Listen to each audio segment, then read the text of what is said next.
Palavra da Verdade, com Hernandes Dias Lopes. E hoje nós vamos trabalhar o Salmo 27. Abra a sua Bíblia comigo, por favor. Este Salmo de Davi, Salmo 27.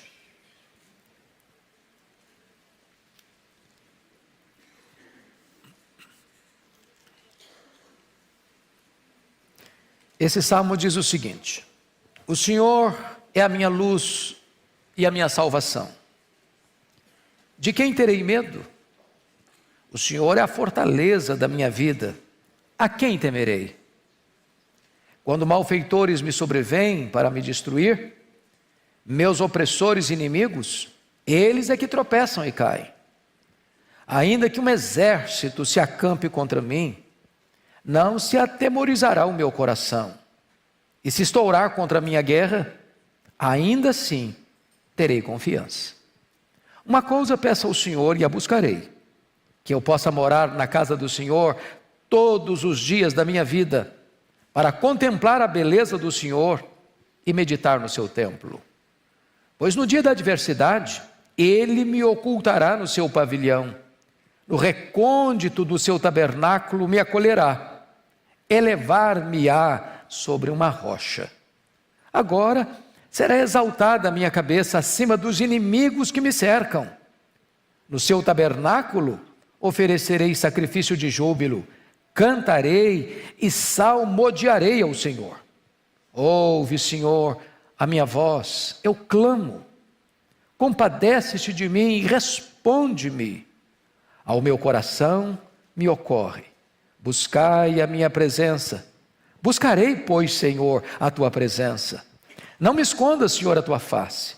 Não rejeites com ira o teu servo. Tu és o meu auxílio. Não me recuses, nem me desampares, ó Deus da minha salvação. Porque se meu pai e minha mãe me desampararem, o Senhor me acolherá. Ensina-me, Senhor, o teu caminho e guia-me por vereda plana por causa dos que me espreitam. Não me deixes à vontade dos meus adversários, pois contra mim se levantam falsas testemunhas, os que só respiram crueldade. Eu creio que verei a bondade do Senhor na terra dos viventes.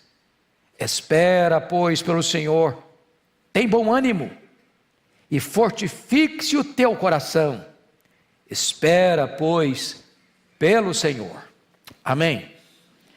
Bom, nós vamos tratar do tema a vitória sobre o medo.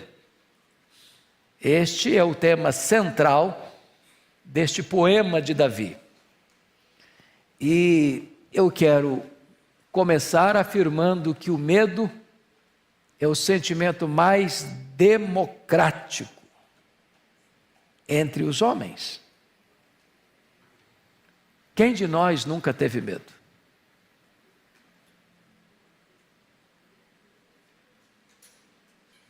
Quem de nós está vacinado eficazmente contra o medo?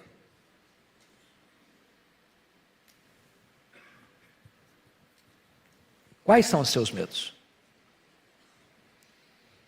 Há muitos medos. É por isso que a Bíblia traz a ordem mais repetida. Não há nenhuma outra ordem na Bíblia que aparece mais vezes do que esta.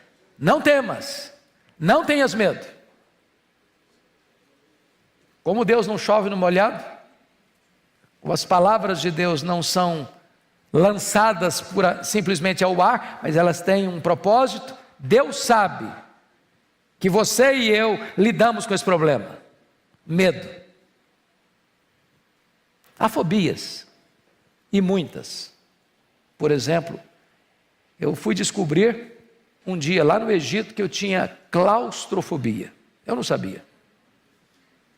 Estava subindo uma daquelas pirâmides, muita gente, muito calor, e de repente me falta o ar. E eu pensei que eu fosse morrer, porque não conseguiria jamais atender uma pessoa em emergência ali. E por providência de Deus, um colega meu estava do meu lado e me disse: fecha os olhos Imagine que você está num jardim florido, um ambiente bonito, e ele foi ministrando ao meu coração, e eu fui me deixando levar pelas palavras dele. De repente o ar voltou nos meus pulmões, e ali eu descobri uma coisa: claustrofobia. Já ficou preso no elevador? Tem gente que só de imaginar ficar preso já fica desesperado. Tem gente que tem medo de lugar aberto, agorafobia. Tem gente que tem medo de lugar alto, acrofobia. Mas nós temos muitos medos, e tantos deles vamos ter que lidar. É claro que o texto não está falando desse tipo de medo, né? De agorafobia, acrofobia, claustrofobia, tantas fobias por aí afora. Mas aquele medo que nos apavora, que nos tortura, que nos tira o fôlego, o sono, o equilíbrio emocional. Davi trata deste assunto. E ele vai mostrar aqui para nós que o medo, no contexto aqui, tem a ver com ataques, com cerco, encurralamento do inimigo, com guerra declarada contra ele. Medo de um problema que você não tem forças humanas para administrar, foge ao seu controle. Inimigos maiores do que você espreitam você. Problemas maiores do que suas forças se erguem contra você. Então notem você comigo como é que Davi enfrenta quem eram esses inimigos. No verso 2, ele diz que eram inimigos violentos, quando malfeitores me sobrevêm para me destruir. Não é para brincar com ele, né? Destruir mesmo. Os inimigos eram difamadores. Olha o verso 12. Não me deixes da vontade dos meus adversários, pois contra mim se levantam falsas testemunhas. Aí veja você, falsa testemunha é quando você não está fazendo coisa errada, mas acusam você de estar fazendo coisa errada. Como acusaram Jesus de blasfêmia contra Deus e de conspiração contra César. Veja você o desejo desses inimigos. No verso 2, eles queriam destruir Davi. E se você olhar no verso 12, eles respiram crueldade. Então, ele não está lidando com inimigo com medo fantasioso, não. Ele tem inimigos de fato, que querem matá-lo, que falam mal dele, que querem destruí-lo. Ele está precisando lidar com esse tipo de coisa. Mas apesar dessa situação, como é que Davi reage a isso? Primeiro, olha aí o versículo 3. Ainda que um exército se acampa contra mim, não se atemorizará o meu coração. Se estourar contra mim a guerra, ainda assim terei confiança. Então ele está mostrando aqui a possibilidade de você não se capitular, não se render à situação mais perigosa que desaba sobre a sua vida. Mais do que isso, olha o versículo 14, a questão de ser corajoso. Olha aí, espera pelo Senhor, tem bom ânimo, fortifique-se o teu coração, espera pois pelo Senhor. É a mesma palavra dada para o jovem Josué, que diante da morte de Moisés, tem o desafio de entrar na terra prometida, vencer os gigantes que estão lá e plantar a nação na terra que Deus prometera a Abraão. Tem que ter bom ânimo, tem que ter coragem, tem que superar não só as circunstâncias, mas também os sentimentos.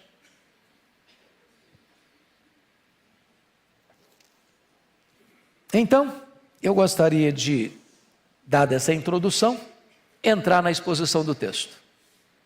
E ao entrar na exposição do texto, eu quero tratar aqui de 3 lições. A primeira delas, você triunfa sobre o medo das circunstâncias adversas por meio da fé em Deus. Então veja bem, triunfa sobre o medo das circunstâncias adversas por meio da fé em Deus. Então vamos lá. Primeiro, como é que Davi vence o medo? Primeiro, ele vence o medo reconhecendo quem Deus é. Que a solução não está dentro de você. A solução está acima de você. Você não vence o medo que você é um gigante apenas. Você é forte, que você é corajoso, que você é destemido, que você enfrenta qualquer situação de peito aberto. Não é assim não. Olha o verso 1 comigo. O Senhor é a minha luz e a minha salvação. De quem terei medo? O Senhor é a fortaleza da minha vida. A quem temerei? Davi não diz, eu sou forte, por isso eu não tenho medo. Eu sou um guerreiro, por isso eu não tenho medo. Eu tenho um exército, por isso eu não tenho medo. Eu sou rico, por isso eu não tenho medo. Eu tenho saúde, por isso eu não tenho medo. Não, ele não está falando isso. Ele se reporta a Deus. E veja você com a descrição que ele faz de Deus aí. O Senhor é o que primeiro? A minha luz. Então, quando fala que Deus é luz, e o Novo Testamento diz lá em 1 de João 1,5, Deus é luz, não há nele treva nenhuma. Luz é um símbolo, não é? Quando você fala em luz, você fala de quê? Você fala de verdade, você fala de justiça, você fala de santidade, você fala de algo que esclarece, que ilumina, que aquece, que purifica, que irradia para todo lado, que avisa do perigo. Mas note que ele não diz que Deus é luz. Deus é o que mais? É a minha luz. Porque não é apenas uma questão de ter consciência de que Deus existe. É a questão de saber que esse Deus que existe, o único Deus, é o seu Deus. Essa é a diferença. Tem muita gente que sabe que Deus existe, mas ainda não tem nenhum compromisso com esse Deus. Mas Deus é mais do que luz. Deus é a minha salvação. Ele não é apenas salvador, Ele é a própria salvação. Mas Ele não é só salvador e salvação, Ele é a minha salvação. E aí você nota no verso 1, parte B, o Senhor é a fortaleza da minha vida. E aqui ele está falando em termos de guerra, ele está falando em termos de cerco, ele está falando em termos de sítio, ele está falando em termos de soldados e exércitos que estouram a guerra contra ele. E não há refúgio que possa trazer segurança. Não há torre tão alta que a seta do inimigo não chegue lá em cima. Mas ele vai dizer, o Senhor é a minha fortaleza. Essa fortaleza não é humana, não é construída com tijolo e pedra, não é uma torre alta que o inimigo não chegue lá. O Senhor é a minha fortaleza. É nele que eu me refugio. E meus amados irmãos, aqui Davi está nos mostrando a primeira razão pela qual você pode vencer o medo. É quando Deus é a sua luz, quando Deus é a sua salvação, quando Deus é a sua fortaleza. Segundo lugar, Davi vence o medo quando sabe que Deus frustra os intentos do inimigo. Olha o verso 2 comigo, pode ler comigo em voz alta?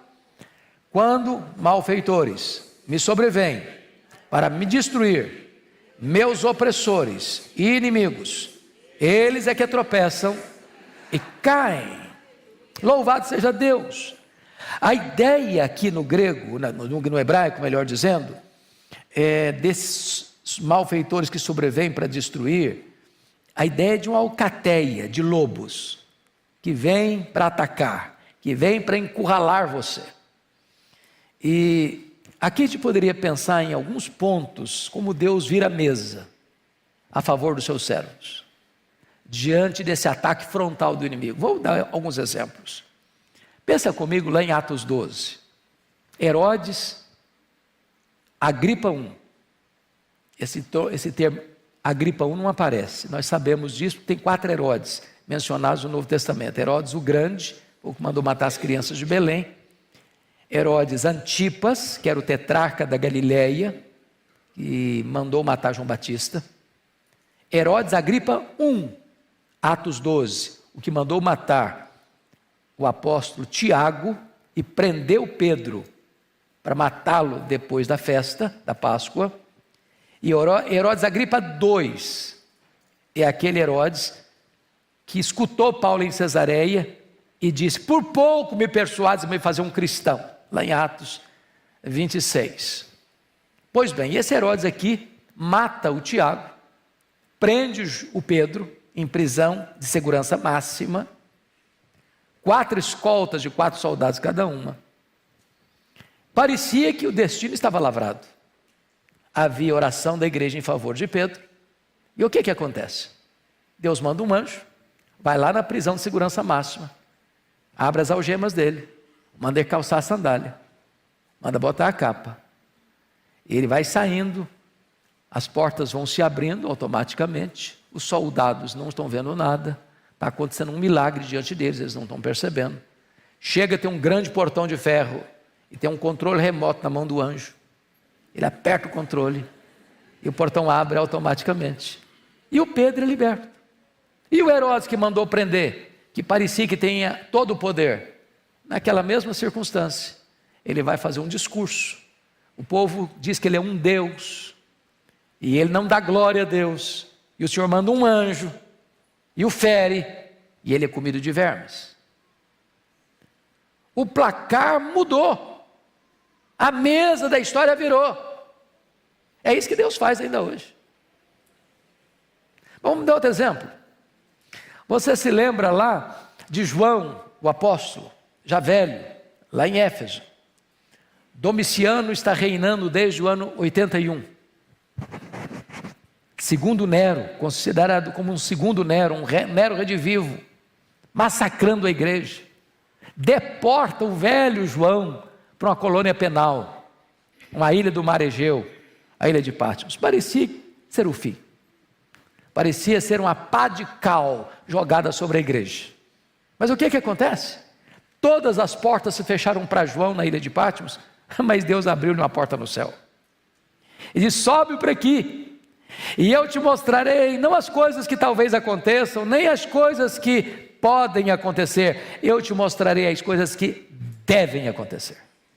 E Deus dá para João a revelação do último livro da Bíblia, que descortina a derrota dos inimigos de Deus e a vitória retumbante de Cristo e da sua igreja.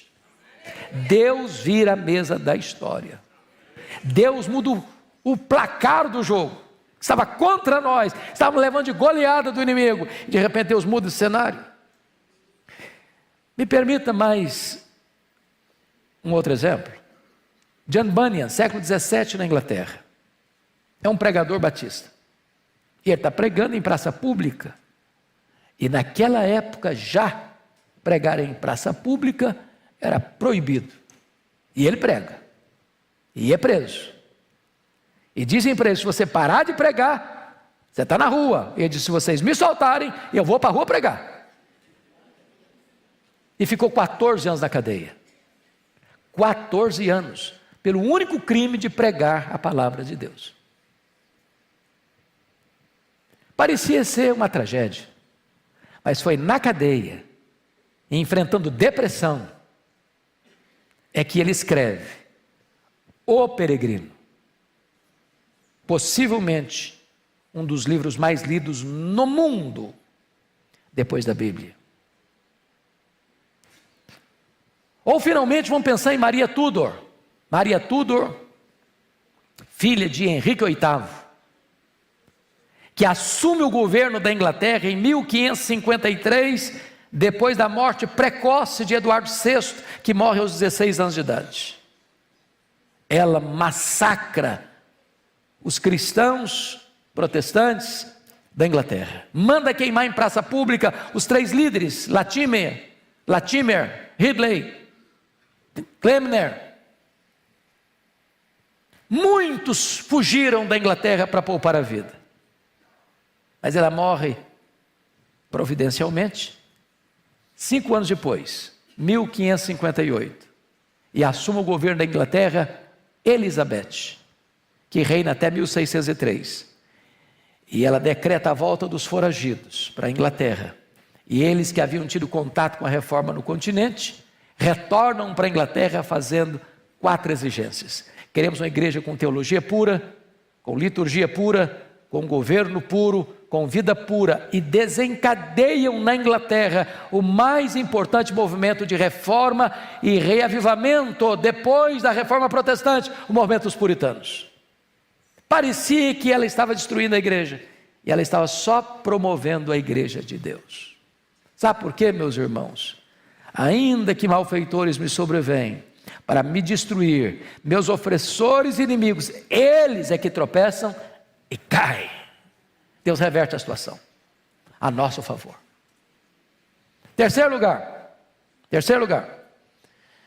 Davi vence o medo quando pela fé confia, mesmo sabendo que os inimigos parecem mais fortes. Olha o verso 3, você lê comigo? Vamos lá? Ainda que um exército se acampe contra mim, não se atemorizará o meu coração, e se estourar contra mim a guerra, ainda assim terei confiança. Deixa eu fazer uma perguntinha bem pessoal. Você já lidou na sua vida com um problema que você diz assim: ou Deus põe a mão, ou eu estou frito, estou liquidado? Quem já lidou com uma situação assim na vida? Ah, ainda bem que eu não estou sozinho.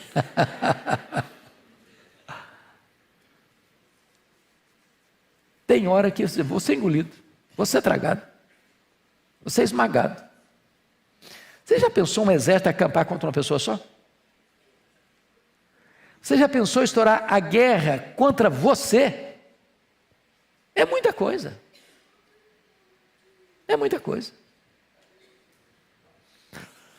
Mas Davi, ele mesmo, isso não é retórica não, isso é fato, aconteceu com ele mesmo. Exército acamparam ao redor dele. Você conhece a história lá, segundo Samuel, como Saul, reiteradas vezes, marchou com seus soldados, com gosto de sangue na boca, para matar Davi. E como Deus deu estratégias, livramentos, para Davi escapar das mãos de Saul, dos cercos. Me permita mais 2 exemplos bíblicos. Você se lembra de Eliseu, quando ele estava em Dotã, e a Síria declarando guerra contra Israel, e toda vez que os soldados sírios iam pelejar, Israel já tinha adiantado o expediente e desbaratado os planos dos soldados da Síria, e o rei não, tem alguém traindo a gente, não é possível. Tem soldado de Síria traindo a gente, porque todo o plano que a gente faz é frustrado. Eles antecipam a solução lá. Aí não tem traidor não, tem não. O problema é que tem um profeta lá em Israel, que o cara está antenado com Deus, e Deus mostra para ele. Lá então, vão mandar o exército prender esse cara, ué.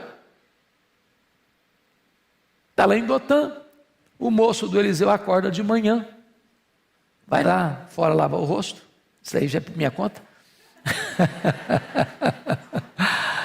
E ele olha os soldados com seus carros e cavaleiros cercando Dotã. Falei, ai meu senhor, estão fritos.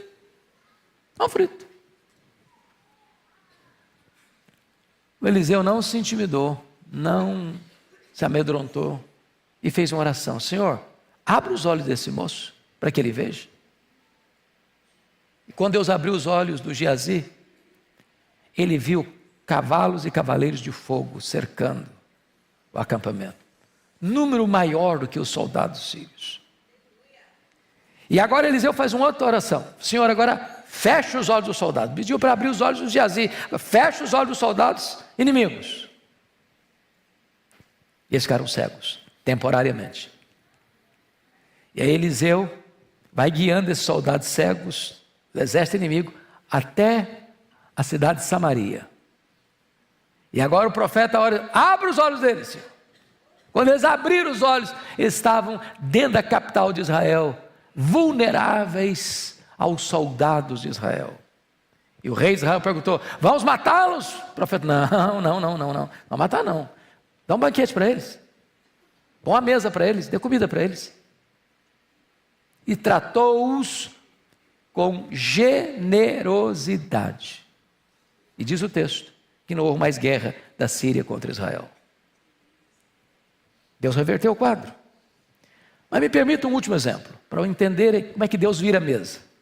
O exército parece maior, você não vê saída, e de repente Deus abre uma saída. Foi no governo de Ezequias, aqui em Judá, que as 10 tribos do norte, cuja capital era Samaria, foi tomada pelo exército poderoso da Assíria. E esse mesmo exército, depois de tomar Samaria, entrincheira Jerusalém e dá um recado para o rei Ezequias se render. E dá um alerta para ele: renda-se, porque nenhum Deus livrará você das nossas mãos. O rei Ezequias, aflito, consulta ao profeta Isaías. O profeta Isaías diz: não precisa ter medo não, não precisa ter medo não. E diz o texto bíblico que o próprio Deus mandou o anjo do Senhor, e o anjo do Senhor feriu de morte 185 mil soldados assírios que entrincheiravam Jerusalém. Tem horas, meus amados irmãos, que parece que o inimigo vai nos engolir vivos, que você vai sucumbir ao problema, e aquilo que hoje parece ser a sua derrota, amanhã pode ser a sua maior vitória para a glória de Deus. Deus está no controle da história. Quarto lugar, Davi venceu o medo. Vence o medo quando sabe que Deus é o seu maior prazer. Olha o verso 4. Meus irmãos, eu acho isso aqui impressionante, porque o contexto é de guerra, o contexto é de cerco, o contexto é de ataque de um inimigo que quer destruir. Mas olha a oração dele no verso 4, leia comigo, por favor. Uma coisa peço ao Senhor, e a buscarei, que eu possa morar na casa do Senhor todos os dias da minha vida, para contemplar a beleza do Senhor e meditar no seu templo. Davi era um homem rico, Davi era um homem famoso, Davi podia ter à sua disposição muitos prazeres, mas o que ele mais deseja é intimidade com Deus. Notem que o desejo dele, prioritário, não é destruir o inimigo, não é matar o inimigo, não é tornar-se um rei mais forte, mais poderoso, mais rico, ter mais terras, conquistar mais territórios. Esse homem tem algo que move o coração dele, que é a alavanca da alma dele, que é o vetor do coração dele, é buscar a presença de Deus, é andar na presença de Deus, é conhecer a intimidade de Deus. E ele diz uma coisa importante aqui, uma coisa eu peço, e diz, e buscarei, porque tem gente que pede, mas não busca. Tem gente que busca, mas não pede.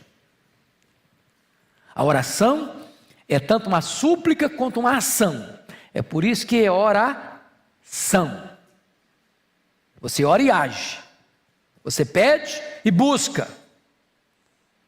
Você ora e trabalha. Como dizia Oliver Cromwell, o líder do exército, do parlamento inglês, numa guerra civil na Inglaterra: ore a Deus e mantenha a pólvora seca. Ore a Deus e trabalhe. Ore a Deus e haja. Porque tem gente que acha que oração é um substituto da ação. Ele ora e cruza os braços. Não, é orar e agir. Orar e agir. Uma coisa eu peço ao Senhor e a buscarei, que eu possa morar na casa do Senhor quantos dias da minha vida? Até o problema ir embora, depois que o problema foi embora também não preciso mais nada de Deus. Porque a gente pede a Deus só na hora do aperto, do sufoco. E Ele quer habitar na casa do Senhor, não alguns dias, todos os dias da sua vida. Para fazer o quê? para contemplar a beleza do Senhor e meditar no seu santo templo. Ele quer Deus mais do que as bênçãos de Deus. Quinto lugar, Davi vence o medo quando sabe que Deus é o seu protetor. Olha o verso 5, leia comigo de novo. Pois no dia da adversidade, ele me ocultará no seu pavilhão, no recôndito do seu tabernáculo, me acolherá, elevar-me-á sobre uma rocha. Ô irmãos, o que significa isso? Dia da adversidade. Nem todo dia é dia de adversidade, concordam? Tem dia que você está tranquilo, tem dia que é dia de festa, né? Está lá em Eclesiastes 2. Há tempo para viver, há tempo para morrer, há tempo para juntar, há tempo para espalhar, há tempo de rir, há tempo de chorar. Tem dia que é dia de chorar mesmo. É dor, é luta, é prova, é vale, é inimigo te espreitando, é inimigo querendo te destruir, é situação difícil em casa, é situação difícil na família, é situação difícil na saúde, é situação difícil para todo lado. É o dia da adversidade. O dia da adversidade é o dia que parece que o inimigo cresceu e você diminuiu. É dia que parece que a força está toda contra você e você está completamente desidratado, sem ânimo, sem força. Mas olha o que ele diz aí: no dia da adversidade, Deus me ocultará no seu pavilhão. Vamos entender essa palavra pavilhão aí, porque é como se Deus lhe desse o melhor abrigo no pior perigo. Pavilhão é o lugar mais protegido do acampamento. Por exemplo, você sabe que o próprio Davi, quando tinha batalhas e guerras, mesmo sendo rei, ele ia junto. Então o que era o pavilhão? Era o local do acampamento de guerra mais protegido. Era o quartel-general daquele que comandava as forças do exército, com as suas proteções, com a sua proteção mais fortalecida. Não se chegava no pavilhão. O inimigo podia atacar na borda, do lado, na fronteira, mas o pavilhão no centro era o lugar mais seguro. Por exemplo, por que Brasília está no coração do cerrado brasileiro? Por que Washington não está num litoral? Você acha que apenas por preferência é esse lugar mais bonito que outro? Não. Isso é estratégico. É muito mais fácil você atacar o litoral do que você atacar o centro do país. Mais protegido, mais guarnecido. Então note vocês que ele está dizendo que nesse dia da adversidade, onde o inimigo vem com toda a sua fúria, com todo o seu ataque, com todas as suas armas, com todo o seu arsenal, com toda a sua virulência, nesse dia, Deus coloca você dentro do pavilhão. Dentro do pavilhão, lugar mais seguro. Mais seguro. E mais, agora eu vou usar não uma linguagem de guerra, mas uma linguagem espiritual. No recôndito do seu tabernáculo me acolherá. Você se lembra da tentação que fizeram com Neemias, lembra disso? Quando os inimigos tentaram de todo jeito derrubar o Neemias, não conseguiram. Eles conseguiram corromper um sacerdote para dizer para Neemias: Neemias, eles vão te matar. Você quer escapar? Se esconda dentro do templo. Por que dentro do templo? Porque ninguém podia entrar dentro do recôndito do templo, a não ser quem? O sacerdote. Se Neemias, que não era sacerdote, se escondesse dentro do templo, aí sim dariam a ele o motivo de ser morto. Estaria quebrando uma lei espiritual. Quando Davi, numa linguagem figurada, porque veja vocês, na época de Davi nem templo tinha ainda. Vocês sabem disso. Quem construiu o templo, ele está falando do tabernáculo. Ele usa a palavra templo. Mas o templo só foi construído depois que Davi morreu. Mas quando ele diz Deus me oculta no seu tabernáculo, no recôndito, lá dentro do tabernáculo, ele está usando essa linguagem espiritual. Que Deus põe você naquele local onde ninguém pode entrar para atacar você. E ele usa outra metáfora ainda: elevar-me-á sobre uma rocha, lá em cima. O que é que ele está dizendo? Você não precisa se render ao medo, porque no dia da adversidade, Deus vai socorrer você. Agora, note uma coisa, irmãos, muito importante. Porque às vezes a gente pensa assim: meu Deus, tem coisas na vida que eu não suportaria. Me permita confessar isso a vocês. Eu fui criado na roça, e um dos dramas que a gente tinha lá na roça, na minha época, é que as estradas eram precárias e quase ninguém tinha carro, quase ninguém. Uma ou outra pessoa, fazendeiro, distante, tinha um jipe. Você nem mais vê esse tipo de jipe hoje. Se chovesse, então, a viagem era uma aventura, uma verdadeira aventura. E a minha mãe era muito enferma, muito doente. E algumas vezes eu vi minha mãe sendo tirada de casa, dentro de um jipe, nas estradas perigosíssimas, chovendo. E o meu coração ficava sobressaltado. O meu grande pavor da adolescência, em virtude da minha mãe ser muito doente, era medo dela morrer. Eu falei: eu não suporto. Já muitas vezes, como adolescente, meu Deus, eu podia me matar primeiro, ou tirar minha vida primeiro, porque eu não aguento ver minha mãe morrer. Eu não aguento ver um membro da minha família morrer. Deus não prepara você na véspera.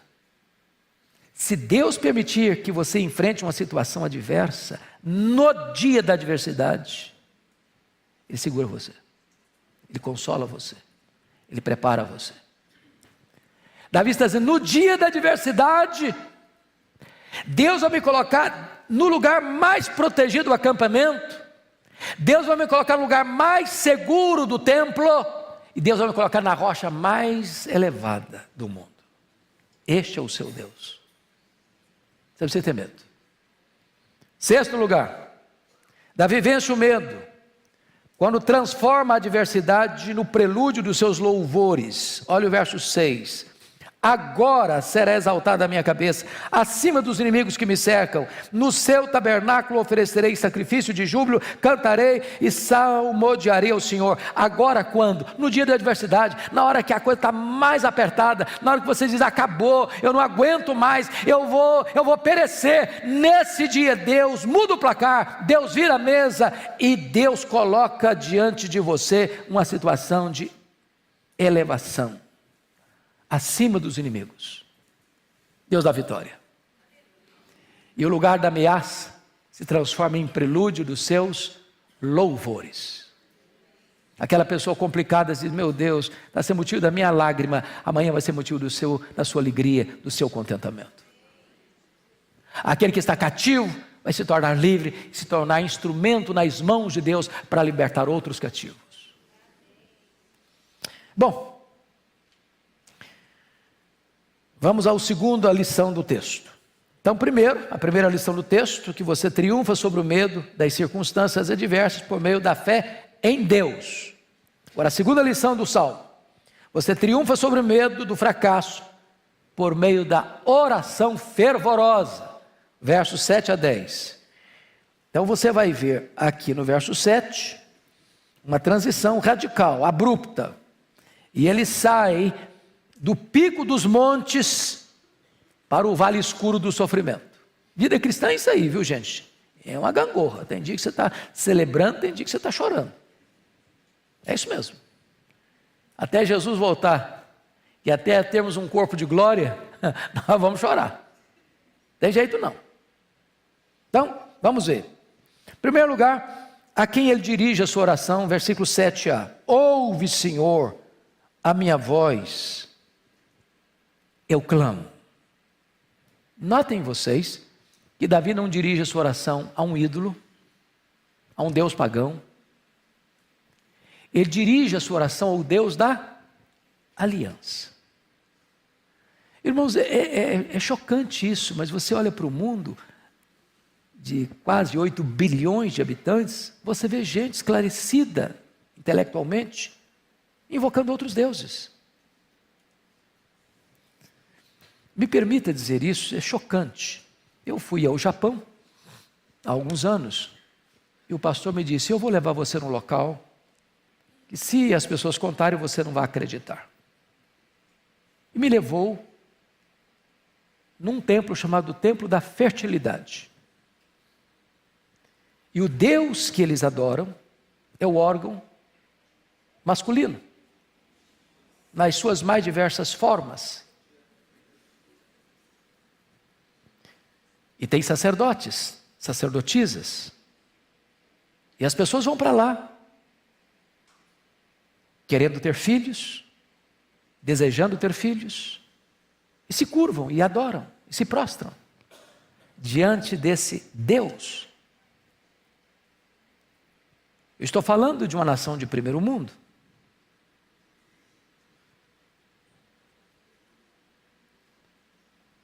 Aí fui à capital, um templo shintoísta, e tem uma bacia gigante, com incenso, aquela fumaça.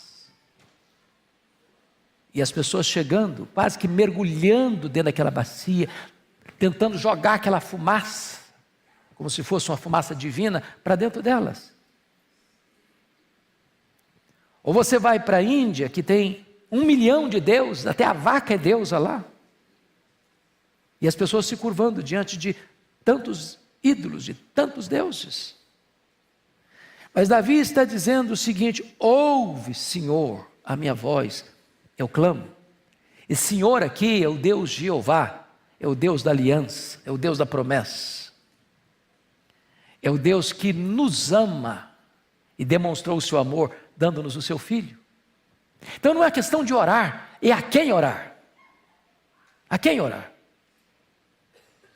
Mas em segundo lugar, o que ele pede em sua oração? Olha o verso 7b: compadece-te de mim e responde-me. Davi não chega diante de Deus estadiando direitos, mostrando suas virtudes, requerendo ou exigindo de Deus, ou decretando para Deus: eu decreto, eu ordeno, eu proíbo. Não, ele chega pedindo o quê? Compaixão, misericórdia. Irmãos, notem isso. É impossível que alguém em sã consciência se prostre diante de Deus sem que reconheça a grandeza de Deus e a insignificância humana. Só mantém soberba no coração, primeiro, quem não conhece a Deus. Segundo, quem não conhece a si mesmo. Honestamente, quem de nós ousaria dizer para Deus: Deus, eu sou uma pessoa maravilhosa. O Senhor foi muito feliz quando me escolheu, porque se o Senhor não tivesse me escolhido, o Senhor teria cometido um erro estratégico imenso. Só um louco faria isso. Só um louco. Então a posição minha e sua é essa: compadece-te de mim, ó Deus, tem misericórdia de mim. Terceiro, o que ele anseia em sua oração? Olha comigo o verso 8: ao meu coração me ocorre, e aí ele cita: buscai a minha presença. Deus está dizendo isso para você e para mim. Deus sempre disse isso para o seu povo: buscai a minha presença, buscai a minha presença, buscai a minha presença. E agora ele diz, diante da ordenança divina: buscarei, pois, Senhor, a tua presença. Em outras palavras, meus irmãos, qual é a maior necessidade de nós, como igreja, como povo, como crentes? É de coisas? Qual é a nossa necessidade? É de bens materiais? É de uma casa mais bonita? De um carro mais novo? De um salário mais robusto? Essas coisas são boas, essas coisas são legítimas. Você pode pedir isso em oração. Você deve orar por isso. O nosso Deus é o Deus abençoador. Mas às vezes as nossas orações são orações quase que mercantilistas. A gente tem hora que faz de Deus um despachante celestial. E se você for olhar nas Escrituras, a maior necessidade, as orações mais importantes, não foram aquelas que chegaram diante de Deus pedindo coisas, mas ansiando pela própria presença de Deus. Me permita um exemplo. Vocês se lembram quando Deus se irou contra o povo de Israel, lá em Cades Barneia? O povo havia construído, pelas mãos de Arão, um bezerro de ouro. E adorado aquele bezerro de ouro. E Deus tomou a decisão de eliminar o povo. E começar um novo povo por meio de Moisés. Aí Moisés intercedeu pelo povo. E Deus ouviu a oração de Moisés e perdoou o povo. Aí Deus disse para Moisés: olha, Moisés, eu vou cumprir minha palavra. Eu vou levar este povo à terra prometida. Eu vou enviar um anjo. Mas eu não vou com vocês. A minha presença não irá com vocês. E qual foi a oração de Moisés? Senhor, se tu não fores conosco, não nos faça subir. A terra prometida é boa. Um anjo do nosso lado é muito importante. Mas a maior necessidade nossa não é da terra, nem mesmo de um anjo. É da tua presença. Porque o Deus das bênçãos é melhor que as bênçãos de Deus. A maior necessidade nossa não é de coisas, é de Deus. E esse entendimento é a chave da virada de uma vida espiritual que tem significado. Pois bem, vamos agora observar outra coisa. O que tem Davi a colocar, o que ele teme, o que ele teme de fato na sua oração diante de Deus? O que apavora o coração de Davi? Porque ele disse que ele não tinha medo do exército, ele não tinha medo do acampamento do inimigo cercá-lo, ele não tinha medo, estourasse contra ele a guerra. Mas uma coisa ele tem medo. Do que ele tem medo? Versículo 9 demonstra isso. Você pode ler o 9 comigo? Vamos juntos? Não me esconda, Senhor, a tua face. Não rejeites com ira o teu servo. Tu és o meu auxílio. Não me recuses, nem me desampares da minha salvação. Agora vamos entender isso aqui. Se você ler a bênção araônica, ela traz o brilho da face de Deus sobre nós. Quando Deus resplandece o seu rosto sobre nós, significa que Deus está tendo favor, Deus está se agradando do seu povo. Mas quando o povo pecava, a face de Deus não estava mais com o povo. A presença de Deus se ausentava do povo. Qual o maior temor que você e eu deveríamos ter? É de Deus dizer para nós assim: olha, eu não estou me agradando de você. O que você está fazendo está me desagradando, então eu vou ocultar o meu rosto de você. E se Deus ocultar o rosto dele de nós, o que acontece conosco?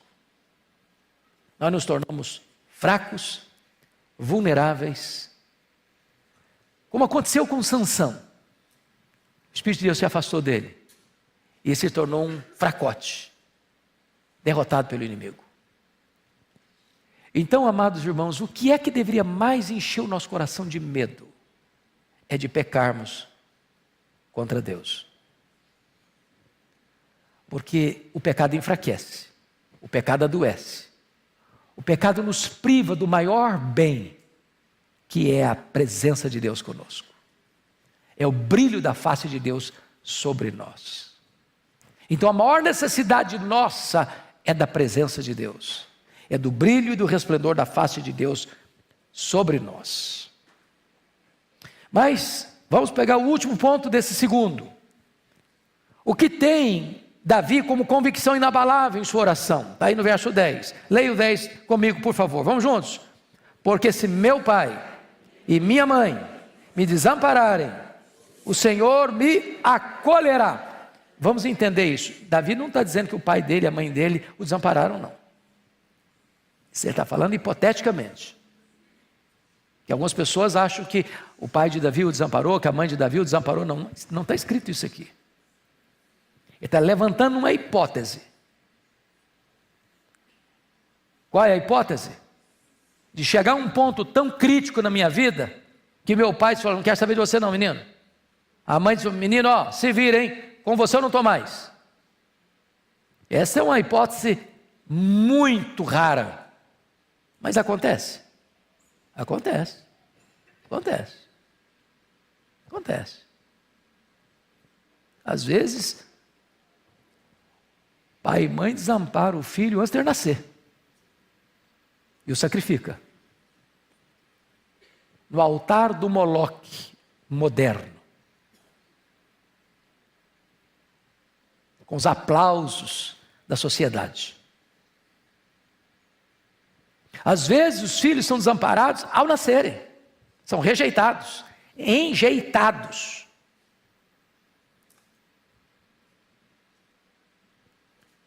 E Davi está dizendo que ainda que, na pior das situações humanas, o pai e a mãe desamparassem, Deus não desampara. Ou seja, não é apenas que o inimigo ataque você não precisa ter medo.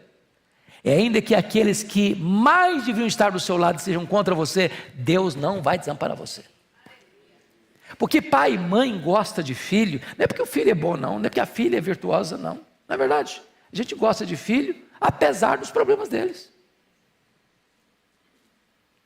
E parece que quanto mais o filho dá trabalho, mais a gente tem que botar dose dupla de amor. Não é assim mesmo?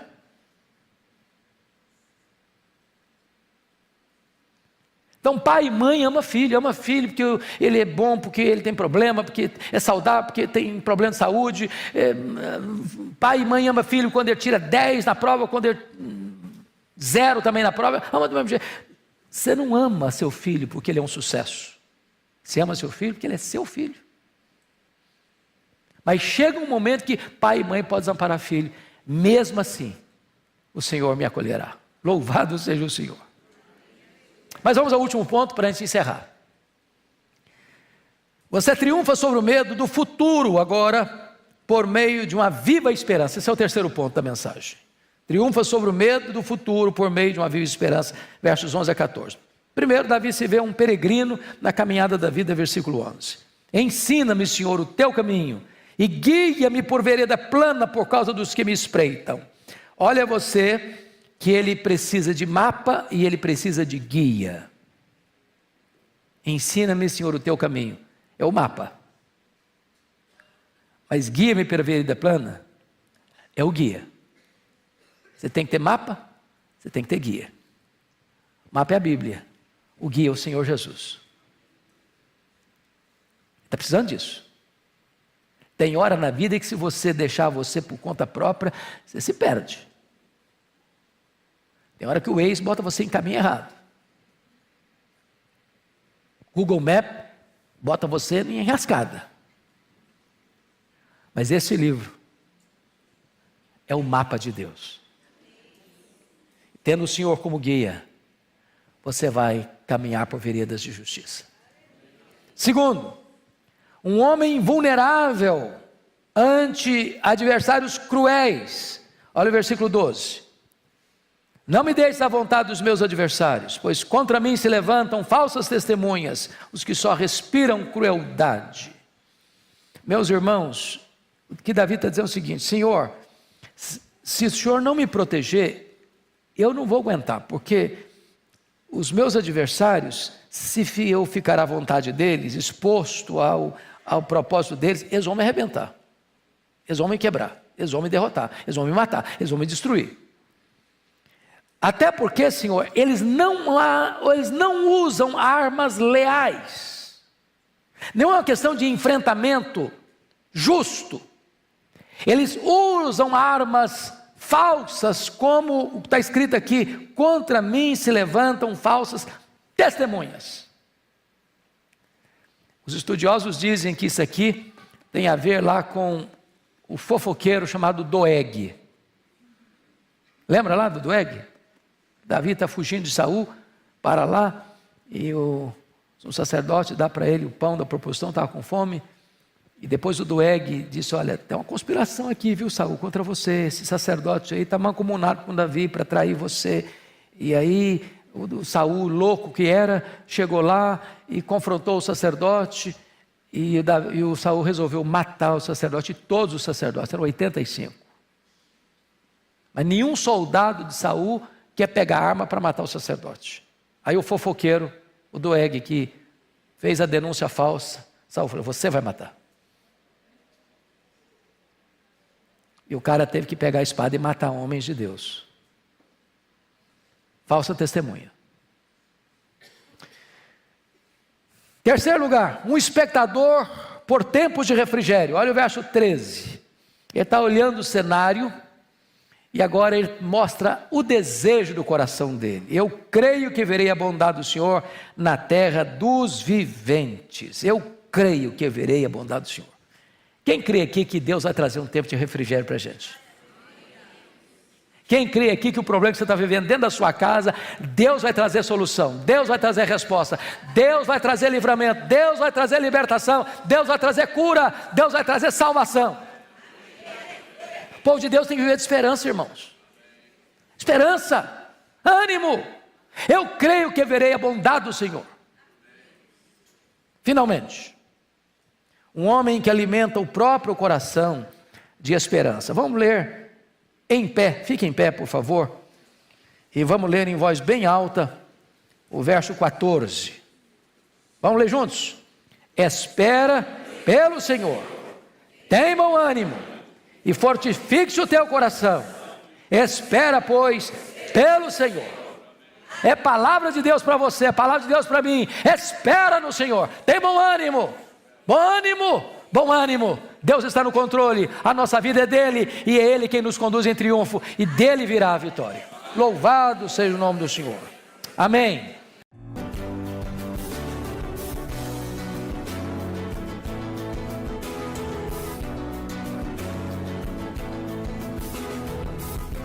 Palavra da Verdade, com Hernandes Dias Lopes.